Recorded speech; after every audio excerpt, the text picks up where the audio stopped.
Vamos então começar o 9º capítulo, Lei de Igualdade. Igualdade natural. Nós estamos na questão 803. Todos os homens são iguais perante Deus? Sim, todos tendem ao mesmo fim e Deus fez suas leis para todos. Frequentemente dizeis: o sol brilha para todos, e dizeis com isso uma verdade maior e mais geral do que imaginais. Então, o que eles estão colocando aqui?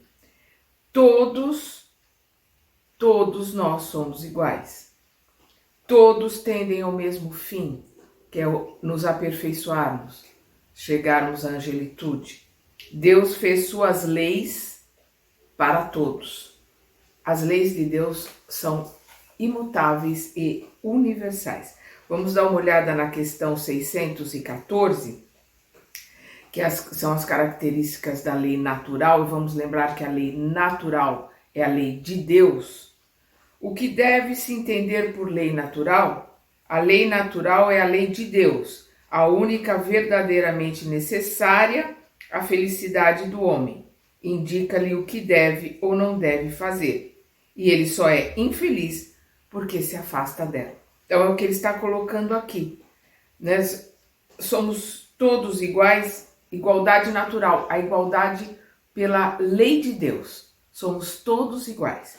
Na questão 116, né, nós vamos aqui na 116, quando o Kardec pergunta: há espíritos que permanecerão perpetuamente nos níveis inferiores? Não. Somos todos perfectíveis? Não. Todos irão tornar-se perfeitos. Eles mudam, os espíritos mudam, mas isso demora, pois, como já dissemos, um Pai justo e misericordioso não pode banir eternamente seus filhos. Pretenderíeis que Deus tão grande, bom e justo fosse pior que vós? E nós vamos ver a questão 133, quando Kardec pergunta: os espíritos que desde o princípio seguiram a rota do bem têm necessidade da encarnação? Todos são criados simples e ignorantes, instruem-se através das lutas e das tribulações da vida corpórea. Deus, que é justo, não poderia conceder a felicidade a uns sem sofrimento e trabalho e, por conseguinte, sem mérito. Então, o que nós estamos vendo aqui com a 116, 133 e a 614 e aqui a 803? Todos nós somos iguais. Todos nós fomos criados simples e ignorantes. Simples porque é uma formação única, né? Simples no sentido da física. E ignorantes. Ignorantes no sentido de não termos conhecimento. E nós vamos adquirindo conhecimento com o tempo, com as reencarnações. Por isso a necessidade das reencarnações, porque são aprendizados. E cada um vai assimilando conforme o seu progresso. Cada um vai fazendo as suas escolhas e conforme as suas escolhas vai crescendo, vai progredindo cada um no seu ritmo. Nós vamos ver aqui um comentário do Kardec. Perdão. Todos os homens estão submetidos às mesmas leis da natureza. Todos nascem igualmente fracos, estão sujeitos às mesmas dores, e o corpo do rico é destruído como o do pobre. Portanto, Deus não deu superioridade natural a nenhum homem, nem pelo nascimento, nem pela morte. Diante dele, diante de Deus, todos são iguais. Somos todos iguais. Nós vamos agora para a desigualdade de aptidões. E nós vamos ver que daqui para frente o Kardec vai estar sempre colocando as questões como desigualdade, porque a desigualdade ela é mais visível. Nós temos muito mais consciência dessa desigualdade do que de igualdade. Infelizmente, nós não atingimos ainda o desenvolvimento para que tenhamos mais igualdades. Nós temos muito mais desigualdades. Então, nós vamos ver aqui desigualdade de aptidões, a questão 804. Por que Deus não deu as mesmas aptidões a todos os homens? Deus criou todos os espíritos iguais, mas cada um viveu mais ou menos e, consequentemente, aprendeu mais ou menos. Cada um tem o seu número de reencarnações e cada um tem o seu grau de aprendizado conforme a sua vontade. Uns podem ter 1.000, 1 milhão, 10 milhões de encarnações.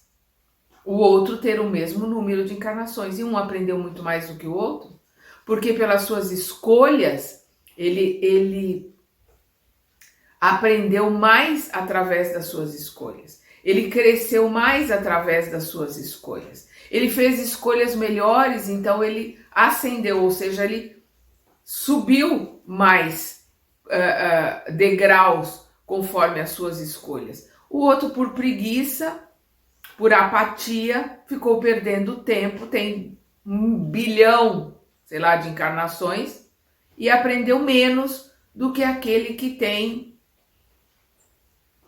milhões de encarnações. É o livre-arbítrio, depende de nós, não é? Não depende do tempo. Se dependesse do tempo, um espírito mais velho saberia mais do que um espírito mais novo. E não é essa a questão. A questão é o quanto nós aprendemos e assimilamos. Por isso, aquela parábola de Jesus, quando ele diz que os últimos serão os primeiros. Aqueles que estavam na praça desde a primeira hora, eles foram chamados mais tarde, mas realizaram exatamente o mesmo trabalho daqueles que foram chamados na primeira hora. Então a questão não é se foi logo cedo que começou o trabalho ou mais tarde. A questão é o quanto realizou de trabalho. Então aqueles que foram os últimos a começar a trabalhar, se fizeram a mesma quantidade de trabalho, ou seja, se realizaram o mesmo que aqueles que da primeira hora, ou seja, aqueles que estão aqui desde que o mundo é mundo, que vieram de capela ainda estão aqui, e aqueles que são autóctones, são da terra e que se aprenderam, ou seja, já não sabiam nada quando os capelinos chegaram aqui, mas cresceram, aprenderam e se melhoraram, podem ter ido para planetas melhores, e aqueles que vieram de capela ainda estão aqui, batendo cabeça, correndo ali em volta do rabo. Então a questão não é o tempo de aprendizado, é o quanto nós aprendemos, é a quantidade de aprendizado que nós temos a cada reencarnação. É o quanto, qual é a nossa vontade de querer crescer e aprender. Isso é que faz a diferença. Por isso que ele diz aqui, por que Deus não deu as mesmas aptidões a todos os homens? E ele diz, Deus criou todos os espíritos iguais, mas cada um viveu mais ou menos e, consequentemente, aprendeu mais ou menos. A diferença está no grau de sua experiência e de sua vontade. É aqui que tem toda a diferença, a sua vontade de crescer e de aprender. O quanto nós nos melhoramos a cada aprendizado. A diferença está no grau de sua experiência e de sua vontade, que é o livre-arbítrio. Devido a isto, ao livre-arbítrio, alguns se aperfeiçoaram mais rapidamente, o que lhes dá aptidões diversas. A variedade de aptidões é necessária para que cada um possa contribuir com os desígnios da providência, no limite do desenvolvimento de suas forças físicas e intelectuais. O que um não faz, outro faz. Dessa forma, cada um desempenha a sua função útil. Cada um realiza aqui o que se propôs a fazer. Cada um é útil dentro da sua aptidão. Depois, para que todos os mundos sejam solidários entre si, é preciso que os habitantes dos mundos superiores, que em sua grande maioria foram criados antes do vosso mundo, venham habitá-lo para vos dar o exemplo. Então, o que nós estamos vendo aqui? Nós estamos vendo a solidariedade entre os mundos, nós vamos ver isso na questão 176, os mundos são solidários entre si. Nós vamos ver esse intercâmbio por causa dessa solidariedade. Espíritos superiores que normalmente são mais velhos, né, do que nós. Essa é a regra normal. Há exceções, mas a regra normal, espíritos superiores que estão em orbes, que estão em posições muito superiores à nossa, encarnam aqui para nos ensinar. Vêm em missão, né? E aqui o que ele está nos colocando? Acerca de estarmos todos juntos e misturados aqui justamente para aquele que sabe mais possa ensinar aquele que sabe menos. Então nós vamos voltar aqui na questão 122, quando Kardec pergunta: como os espíritos em sua origem, quando ainda não têm consciência de si mesmos, podem ter a liberdade de escolha entre o bem e o mal? Há neles um princípio, uma tendência qualquer que os leve mais para um caminho que para outro? Aí eles respondem: o livre-arbítrio desenvolve-se à medida que o espírito adquire a consciência de si mesmo. Não mais haveria liberdade se a escolha fosse provocada por uma causa independente da vontade do espírito. Então nós estamos vendo aqui eles já colocando a causa da vontade na questão 122. A causa não está nele, e sim fora dele, nas influências a que cede. Nós modificamos o meio e nós somos influenciados pelo meio, né? É uma via de mão dupla. Mas em virtude, a causa não está nele, e sim fora dele, nas influências a que cede, mas em virtude da sua vontade livre. Esta é a grande figura da queda do homem e do pecado original. Uns cederam à tentação, outros resistiram. Então, o que nós estamos vendo aqui? No princípio, vamos lá, no começo, no mundo primitivo, no começo da nossa encarnação como hominais, como sapiens sapiens, havia muito ainda, vamos lembrar aquela colocação que foi feita, que nós colocamos lá quando estudamos a questão 122, né? Nós vamos ver como um V. Nós estamos bem aqui no meio do V, e conforme nós vamos evoluindo, nós vamos nos afastando do determinismo. O determinismo está aqui nesse V. Quanto mais primitiva é a nossa encarnação, mais o determinismo predomina, né? Como se fosse um fio. O nosso livre-arbítrio é um fio, né? Quanto maior é o nosso livre-arbítrio, quanto mais conhecimento nós temos. Então, nós temos pouquíssimo livre-arbítrio se não temos conhecimento nenhum. Vai aumentando o conhecimento, vamos nos afastando do determinismo e vai aumentando o nosso livre-arbítrio, porque conhecimento, nós temos responsabilidade pela escolha. Então, vai aumentando o nosso livre-arbítrio conforme nós temos conhecimento. Ao passar de um mundo superior para um inferior, o espírito conserva integralmente as suas faculdades adquiridas? Sim, já o dissemos. Sim, o homem não retrograda. Tudo aquilo que nós aprendemos de verdade, nós levamos conosco para a eternidade. Aquilo que nós achamos que aprendemos, ou aquilo que é só o verniz da sociedade, isso na primeira prova cai por terra. Por isso que só fica conosco aquilo que verdadeiramente nós nos modificamos interiormente. Que nós aprendemos de verdade. Então, ao passar de um mundo superior para o inferior, o espírito conserva integralmente as faculdades adquiridas? Sim, já o dissemos. O espírito que progrediu nunca retrocede. Poderá escolher, quando em estado de espírito, um envoltório mais grosseiro ou uma posição mais precária que aquela que teve. Mas tudo isso sempre vai servir de ensinamento e ajudá-lo a progredir. Então, quando nós estamos na nossa verdadeira vida, nós podemos escolher na próxima encarnação, a nossa próxima encarnação, um envoltório mais precário, se o nosso aprendizado assim o exige, ou uma situação mais difícil no planeta Terra, se o nosso aprendizado assim o exige. Isso não quer dizer retroceder, isso quer dizer liberdade de escolha para o aprendizado. Naquilo que nós aprendemos verdadeiramente, nós carregamos conosco. E nós vamos ver aqui a questão, vamos lembrar aqui que nós já estudamos, né, a questão 180. Quando a gente vê aqui o Kardec perguntando: passando da Terra para um outro mundo, o espírito conserva a inteligência que tinha aqui? Sem dúvida. A inteligência não se perde, mas ele pode não dispor dos mesmos meios de manifestá-la.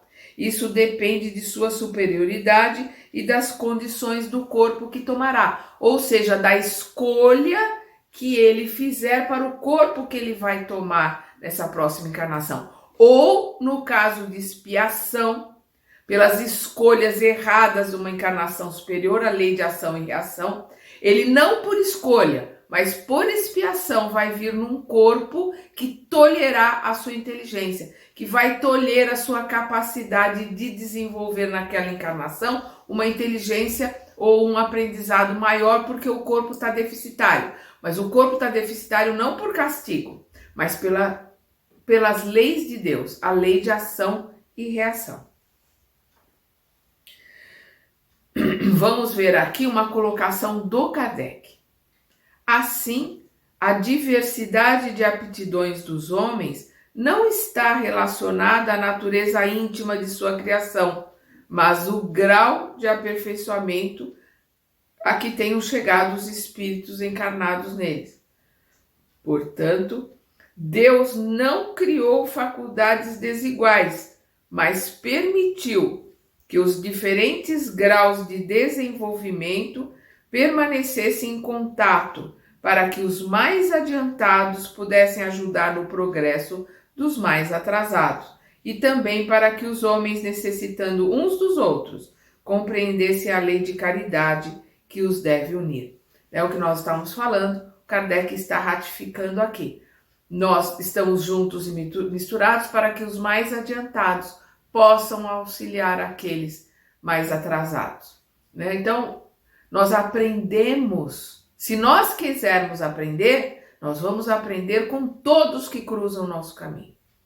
Nós vamos aprender com todas as situações nas quais nós formos submetidos, porque não existe coincidência, não existe acaso, não existe. Todas as situações e todas as pessoas que passam pelo nosso caminho têm um propósito. Ou nós vamos ensinar a elas, ou elas vão nos ensinar. Mas sempre existe um propósito nesses cruzamentos que acontecem e nas situações que se apresentam na nossa vida. Nós vamos agora para mais uma desigualdade. Desigualdades sociais. Vamos para a questão 806. A desigualdade das condições sociais é uma lei da natureza? É uma lei aqui. Quando ele fala da natureza, ele está falando do planeta, né? Leis naturais são leis de Deus. Leis da natureza são leis do crescimento e do aprendizado aqui junto a este planeta. A desigualdade das condições sociais é uma lei da natureza? Não, é obra do homem, não de Deus. Não é uma obra de Deus, não é uma necessidade da natureza de aprendizado aqui deste planeta. Não. A desigualdade das condições sociais é um reflexo do livre-arbítrio dos homens, das escolhas nossa como humanidade. Nós criamos a desigualdade, nós criamos o mal, nós criamos a desigualdade, nós criamos a pobreza, nós criamos a miséria, nós criamos a fome. Porque uma certa desigualdade vai sempre existir, porque aquele que aprendeu mais, que cresceu mais, vai saber mais e vai ter condições melhores do que aquele que está parado no tempo e no espaço por preguiça ou por qualquer outra colocação. Vai sempre haver uma desigualdade, mas essa desigualdade gritante que existe no planeta, de uns jogam fora um monte de comida, enquanto que outros morrem à míngua de fome, como acontece na África, isso é fruto da escolha, isso é fruto do livre-arbítrio do homem, isso é fruto da nossa ignorância, isso é fruto da nossa maldade, porque é maldade permitir que alguém morra de fome. No século XXI, é fruto da da nossa maldade, infelizmente. Então vamos repetir aqui. A desigualdade nas condições sociais é uma lei da natureza? Não, é obra do homem, não de Deus. Aí na mesma pergunta o Kardec continua.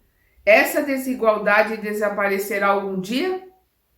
A única coisa eterna são as leis de Deus. Eles são enfáticos. Só as leis de Deus são imutáveis, eternas, porque elas são perfeitas. Todos os erros, todos os males que nós causamos ao planeta e aos outros, elas são mutáveis, graças a Deus, e nós a mudaremos. Fomos nós que causamos o mal, somos nós que cometemos o erro, somos nós que vamos consertar o erro, somos nós que vamos limpar a sujeira que nós fizemos. Então, a única coisa eterna são as leis de Deus. Não vês a desigualdade apagar-se pouco a pouco a cada dia? Essa desigualdade desaparecerá junto com a predominância do orgulho e do egoísmo, e só restará a desigualdade do mérito, que é aquilo que eu falei, a desigualdade pelas escolhas, a desigualdade pela vontade. Aquele que tem a vontade de aprender, de crescer e de se melhorar, vai se superar, vai se sobrepor àquele que está ali na preguiça, na inércia, deixa como está, como fica, para ver como é que fica. Então, essa desigualdade desaparecerá junto com a predominância do orgulho e do egoísmo, e só restará a desigualdade do mérito. Chegará o dia em que os membros da grande família dos filhos de Deus não se olharão mais como sendo de sangue mais ou menos puro. Só o espírito pode ser mais ou menos puro, e isso não depende da posição social. Ser mais puro ou menos puro. É o espírito que é mais elevado ou menos elevado. E não por castas, e não por desigualdade de posição social, né? Ou de sangue bom, sangue puro, né? Raça ariana, ou raça hindu, ou raça egípcia, ou raça negra, ou raça vermelha, ou raça branca, ou raça amarela. Isso não existe, são colocações da ignorância nossa, da humanidade, dos seres humanos. Então, o que ele está colocando aqui? Só o espírito pode ser mais puro em questão de elevação ou menos puro em questão de estar equivocado ou de ignorância. Não existe espírito mais ou menos, isso não existe. É mais puro ou menos puro, ou mais ignorante, né? Essa que é a questão que ele está colocando aqui. O que pensar dos que abusam da superioridade de sua posição social para oprimir os fracos em benefício próprio? Merecem o anátema, né? A maldição, né? Merecem o anátema, infelizes deles, porque terão que reencarnar na situação que causaram um ao outro para aprender. Passarão por expiações muito difíceis para poder crescer e aprender. É isso que eles estão colocando aqui. Merecem o anátema, infelizes deles. Serão oprimidos por sua vez e renascerão numa existência em que terão de sofrer tudo o que fizeram sofrer a outrem. E aí nós vamos dar uma olhada aqui na questão 684, quando Kardec pergunta: o que pensar daqueles que abusam da sua autoridade, impondo um excesso de trabalho aos seus inferiores? É uma das piores ações. Olha como os espíritos respondem, né? Nós já estudamos esse pedaço. É uma das piores ações. Todo homem que tem o poder de comandar é responsável pelo excesso de trabalho que impõe a seus inferiores, pois transgride a lei de Deus. Vamos ver agora desigualdade de riquezas. Nós estamos na questão 808.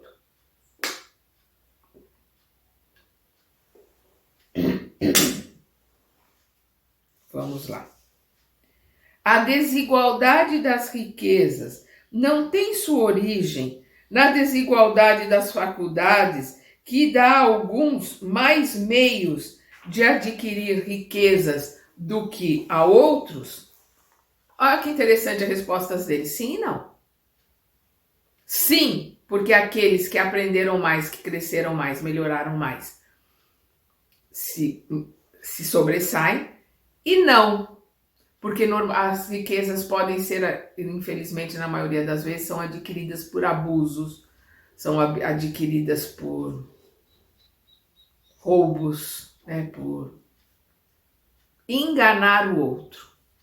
Então, é o que ele está respondendo, sim e não. E devolvem para Kardec uma pergunta. E sobre a astúcia e o roubo, que dizes disso?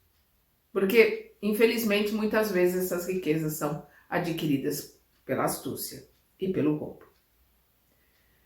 Aí nós vamos ver outra pergunta do Kardec dentro da mesma questão. A riqueza hereditária não é, entretanto, fruto das más paixões? A riqueza hereditária não é, entretanto, fruto das más paixões? Está querendo colocar aqui, aquilo que ele recebeu por herança não pode ser colocado como fruto de mais paixões. Ele está recebendo, ele não cometeu o erro para receber essa herança. Olha a resposta dos espíritos. O que sabes disso? Nós não sabemos nada. Porque aquele que está recebendo ali, como neto daquele que causou os abusos, que causou o roubo, ele está ali como neto, muito provavelmente é ele voltando para ter a chance de reparar o mal que criou quando adquiriu a riqueza. Que nós sabemos. Nós não sabemos nada, é o que eles colocam aqui. O que sabes disso? Retorna à origem e verás se ela sempre foi pura. Sabe se, no princípio, ela não foi fruto de uma expoliação ou de uma injustiça? Mesmo sem falar da origem, que pode ser má, acreditas que a cobiça de bens, ainda os adquiridos da melhor maneira, e os desejos secretos que se tem de possuí-los o mais cedo possível, sejam sentimentos louváveis? A cobiça, a ambição sejam sentimentos louváveis? É isso que Deus julga o sentimento. Deus julga aquilo que levou a pessoa a realizar determinadas coisas. É o sentimento que é julgado. É isso que Deus julga.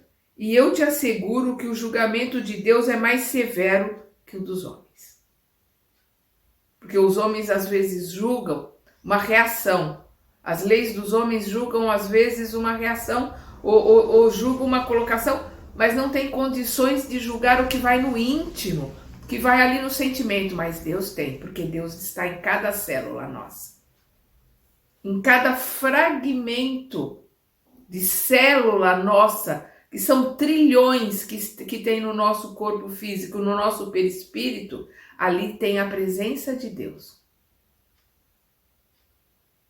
Nós estamos mergulhados no fluido cósmico, que é o hausto, né? Como o André Luiz coloca na Evolução em Dois Mundos, que é a respiração, que é ali a existência de Deus. Nós estamos mergulhados nesse fluido. Então, em cada partícula nossa, como espíritos, com E maiúsculo, cada partícula nossa, em cada célula nossa, como perispírito aqui, trabalhando nesse planeta, está a energia e a presença de Deus. Por isso que Ele é onipresente. Ele sabe cada sentimento que existe em nós.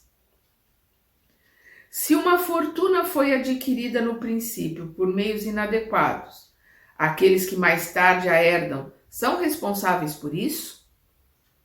Sem dúvida não são responsáveis pelo mal que outros houverem feito, e menos ainda se ignoram essa origem.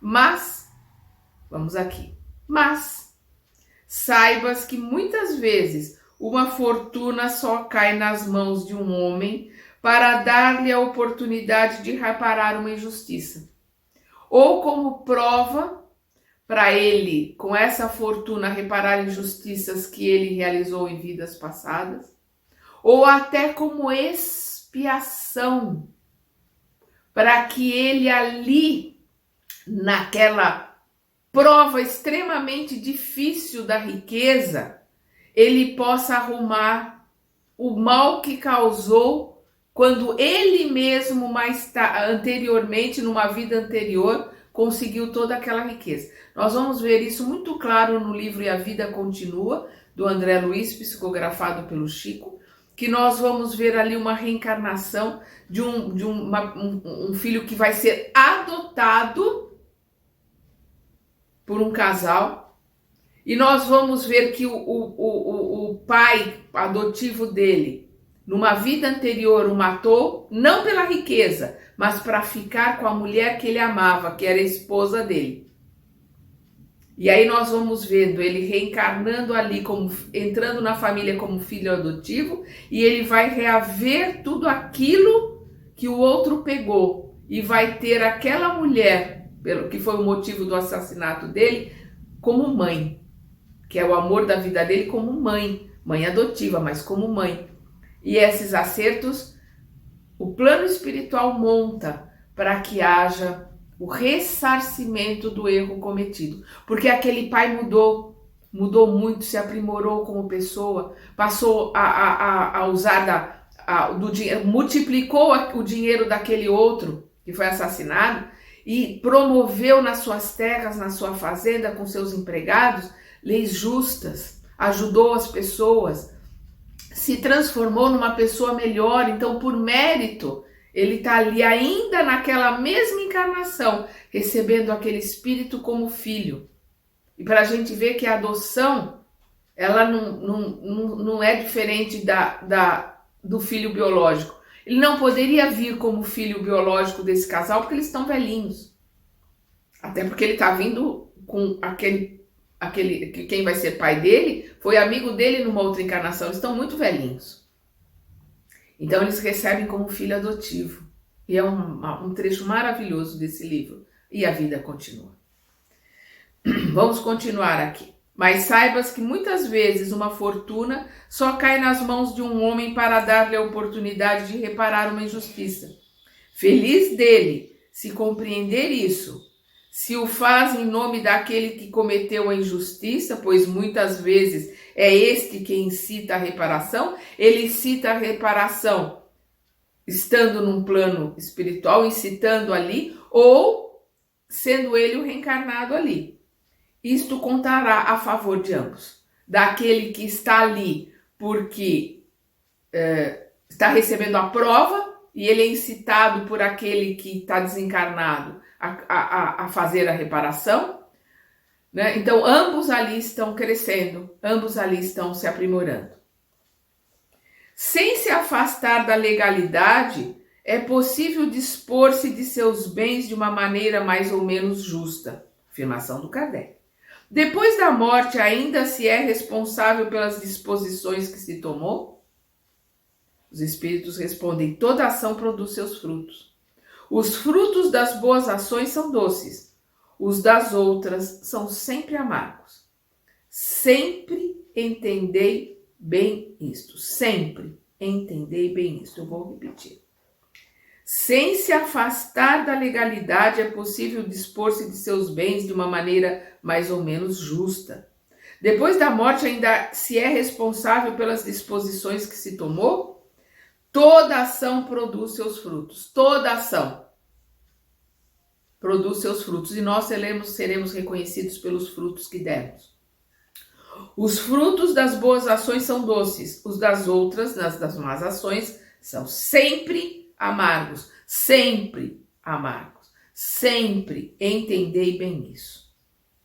A igualdade absoluta de riquezas é possível? Ela já existiu? Não, ela não é possível. Olha a resposta dos espíritos. A igualdade de riqueza é possível? Os espíritos respondem: não, ela não é possível. A diversidade de faculdades, de caracteres se opõe a isso. Por que ela não é possível? Porque nós somos diferentes em aprendizado, em vontade, em realizações, em conhecimento. Então é o que ele está dizendo, não, ela não é possível, essa igualdade não é possível, porque se hoje nós pegássemos toda a riqueza do mundo e dividíssemos igualmente para cada encarnado no mundo, em pouquíssimo tempo vai ter alguém se sobrepondo pelo seu aprendizado, pela sua vontade, pela sua capacidade, né, de realização.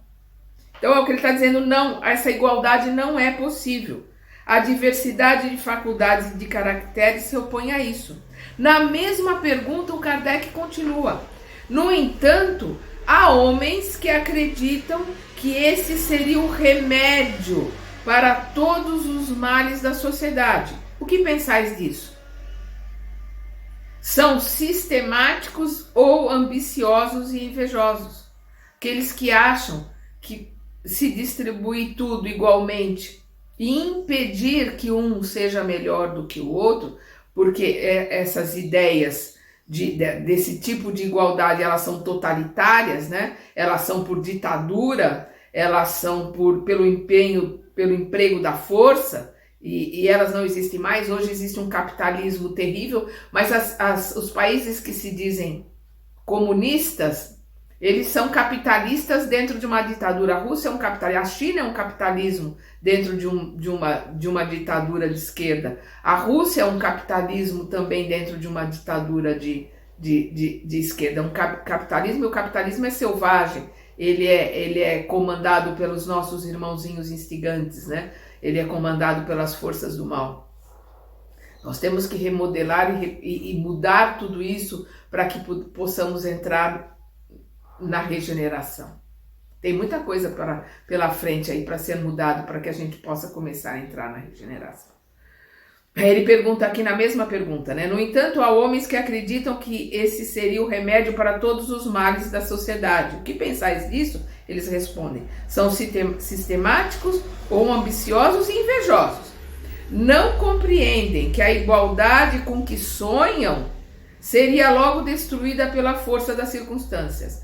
Combatei o egoísmo, aí está a vossa praga social. Vou repetir, combatei o egoísmo, aí está a vossa praga social.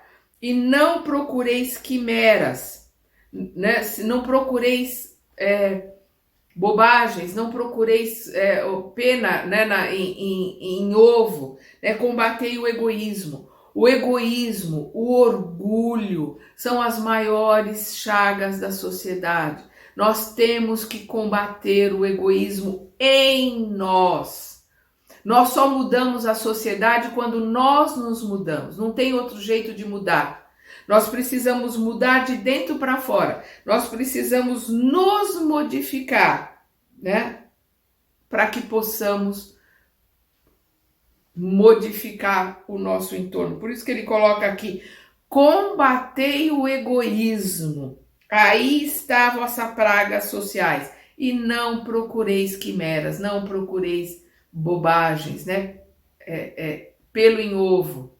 Nós temos um combate severo a realizar dentro de nós.